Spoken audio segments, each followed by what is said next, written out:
Good evening, this is Quintus Curtius. Welcome back to the podcast. And in this podcast, we're going to be talking about Arthur the three-legged dog. And you're probably wondering, what does that mean? What the hell is that supposed to mean? And I'll explain to you what I mean, because I think it's an anecdote that has applicability in our lives. And it means something, but I wanted to give it that obscure title so that you would be forced to sit and listen to this podcast and grind your way through it. But let me tell you what I mean.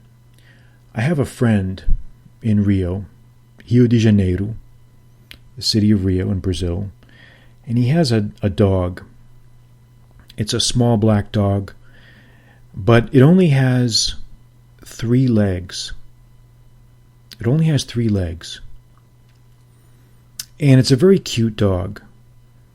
And whenever I meet this friend of mine, sometimes we go out, have some sardines and some beer, talk about life, talk about the world, all those things. He brings his little dog along with him. And it's very interesting to watch this dog, because even though the dog was born with only 3 legs, just to see this dog hop around, it's very inspiring in some ways, because the dog has a lot of spirit. The dog interacts with other dogs, as dogs are always wont to do. They're sociable animals. Canines are sociable pack animals, and they interact with other dogs, and they frolic with them, they tussle with them, they leap around, they jump around. And it's very entertaining to watch this. Whenever we would go out and he'd bring the dog and he'd let the dog kind of run around, we would often go to Leme, which is a kind of a little section of Rio. And there's a spot along the beach there at Leme where there's a good restaurant where we often get sardines. And he'd let the dog frolic around, and I would sit there and watch. And, it struck me recently from watching this dog that when you have an animal that we would call handicapped, we would call a 3-legged dog handicapped, they don't know that they're handicapped. They don't think of themselves as limited. Beasts are not really sentient, reasoning beings in the same way that humans are. So they don't reflect on their shortcomings or limitations in the same way that we might do.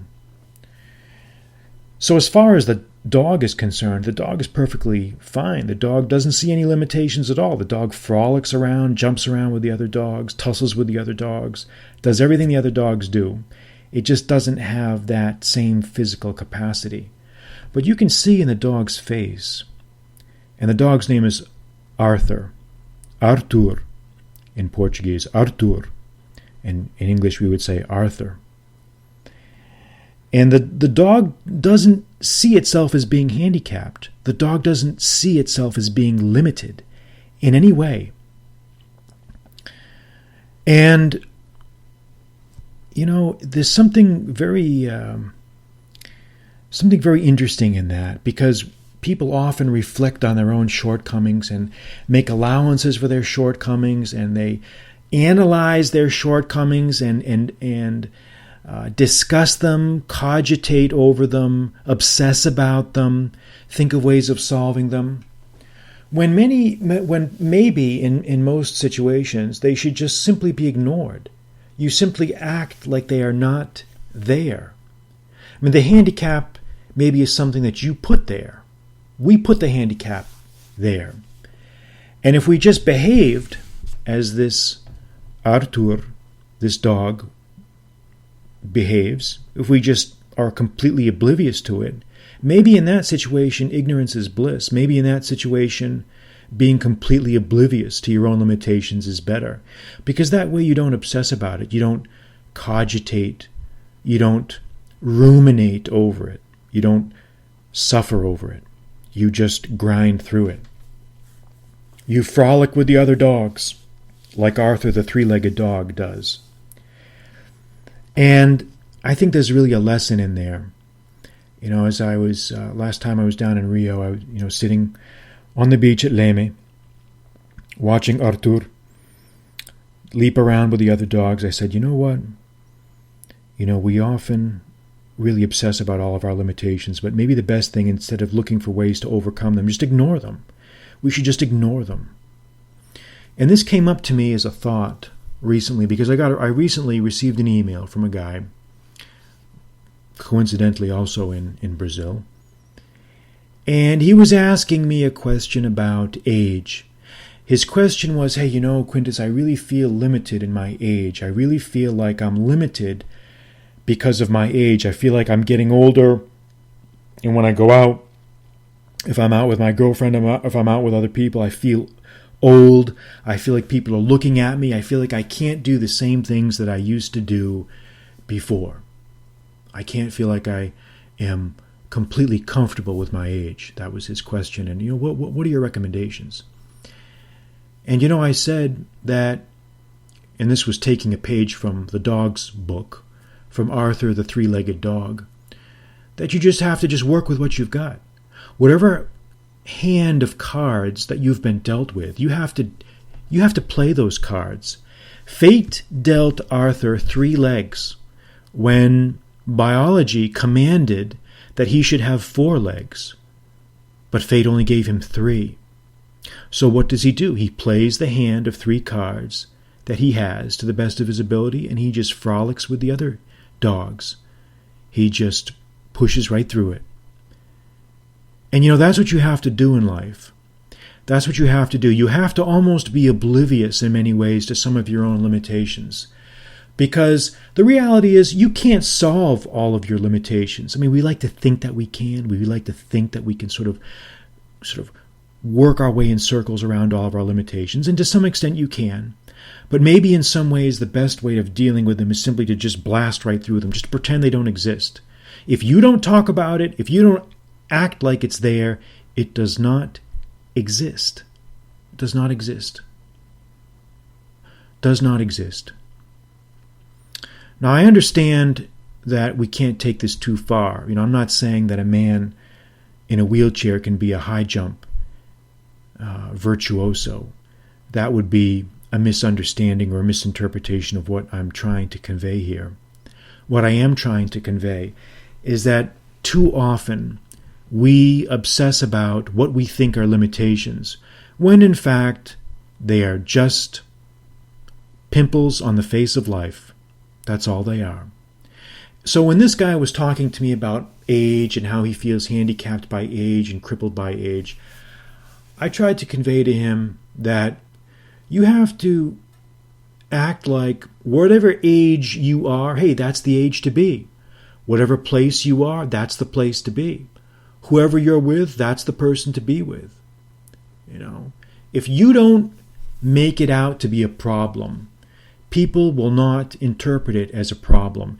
If you make a big deal out of it, and if you obsess about it as if it is a problem, and if you go around apologizing for your age, or apologizing for your appearance, or apologizing for your gray hair, or your whatever, your wrinkled forehead, or whatever it is, then people will know that you have a problem with it. And if they think you have a problem, then all of a sudden they think there is a problem. So I understand people listening to this are going to think, oh, well, it's easy for you to say, but you can't really blast through every problem. You know what? You'd be surprised.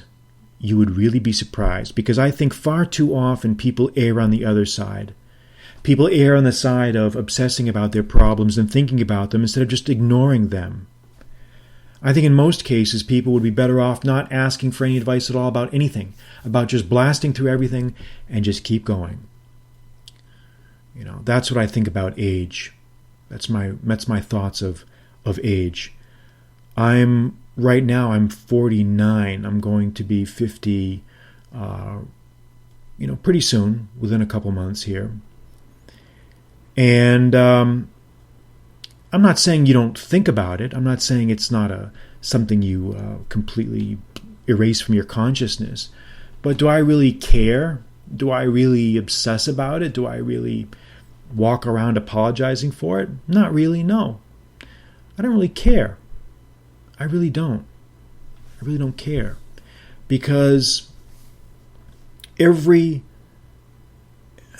phase of life has its rewards and its merits and its demerits, its attractions, its inconveniences, its good points, its bad points. So it's pointless to obsess about all these things. You have to play the cards that you're dealt. Whatever age you are, that's the age to be. It really is. And I really believe that. I really do believe that because, again, obsessing about this stuff does you no good. So I wanted to just point that out as a kind of a learning point. Imitate Arthur the dog. Imitate Arthur with his leaping around, hopping around with the other pack of dogs without a care in the world, acting like he just belongs there. And you see that and you say to yourself, what balls? What balls? Respect. Respect to the three-legged dog. Got to give respect to the three-legged dogs of the world for staying in the game, for fighting in the game, because that's what it's all about. It's what it all comes down to. You know, it's really what it adds up to. All right, so that sums up that issue here. What I want to do here for the rest of this podcast is let's kick back, relax, enjoy life. Let's read a few of the G Manifesto's tweets here, something that people have asked me to do. For some reason people like it when I read these tweets. I'm not sure why, but I won't argue. Let's go back here to some recent tweets. Let's go back to September. And again, the Twitter account that I'm reading from is at Michael Porfirio. Porfirio, first name Michael, goes by the name of the G Manifesto, a guy who I've done a couple podcasts on in the past. Good guy, great guy, with hilarious, actionable advice. The only guy out there on Twitter doing actionable advice and real journalism. Actionable advice and real journalism. So if you haven't had a chance to follow him, you should get on there and do that, because you're really missing out on all of that heavenly glory.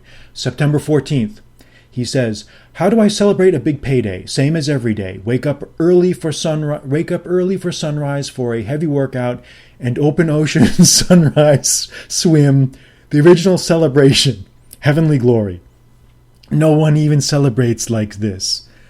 And swoop a bunch of beautiful girls, village by the sea." And again, you've got a picture of a nice crested wave peaks there. Again, the very kind of a nice little haiku poem there of just disjointed thoughts which come together to create a nice visual effect here, which is what we're all after here, visual effect. And let's look at some others here. Electronic books, more like electronic soy. This is from September 14th, a response to a tweet that I made. And let's see, here we go. Retweet from February 9th. He says, Michael Mason, he says, "Most of these Wish, quote, internet fitness guys are constantly yapping about, quote, eating clean. The problem is that what they are really doing is just washing is just washing their soy before they eat it. Biggest cover up in fitness media history." All right. Here we go. September 15th. "When these internet fitness guys cannot shut up about calories in, calories out, they are really just swooping guys named Cal O. Reese. And the only calories in are coming from soy. And the soy oil they are rubbing on themselves for their gay selfies. Fuck that shit." All right, let's see what are some other good ones here. "Most people do not know shit about hydraulic floor tiles." This is from September 16th. A nice picture of some hydraulic floor tiles. September 16th, Fresh Mountain Air, the original nootropic, custom suits, the original wearable tech. And isn't that the truth? And if you don't have a custom suit, you really owe it to yourself to try to do that. And there's a picture here of Sean Connery from the 1960s, one of his immortal Bond roles, an image that never gets old. Never gets old. And here we go. It's from today. Burning, quote, man, more like burning soy. And there's another tweet that says, if you are over 22 years old and you need to, quote, find yourself at Burning Man, your problems don't end there. Well said. Very much well said. Let's see if we can scroll down here the Twitter timeline for a couple more hits that we can. All right. Let's see. Here we go. Before the smoking ban, so this is from September 12th. Before the smoking ban, no one said anything gay like Sunday Fun Day, Sober October, Taco Tuesdays, WOD, W-O-D, I don't know how that's pronounced. I love soy and swooping toots, chillax, hodling, facial recognition technology, understanding the underlying technology. Huge lesson in there. Oh, man. Oh, man. It never gets old. It just never gets old. All right. Here we go.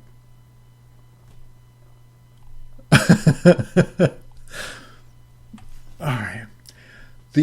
This is from September 11th, response to a tweet that I made on plumbing. I said, plumbing is an honorable trade, very ancient.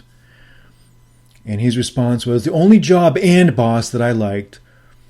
Most would not be honest enough to admit this. The problem is when you give millennial guys actionable advice like how to run copper, they just end up swooping guys named Topper instead and eating soy brunches.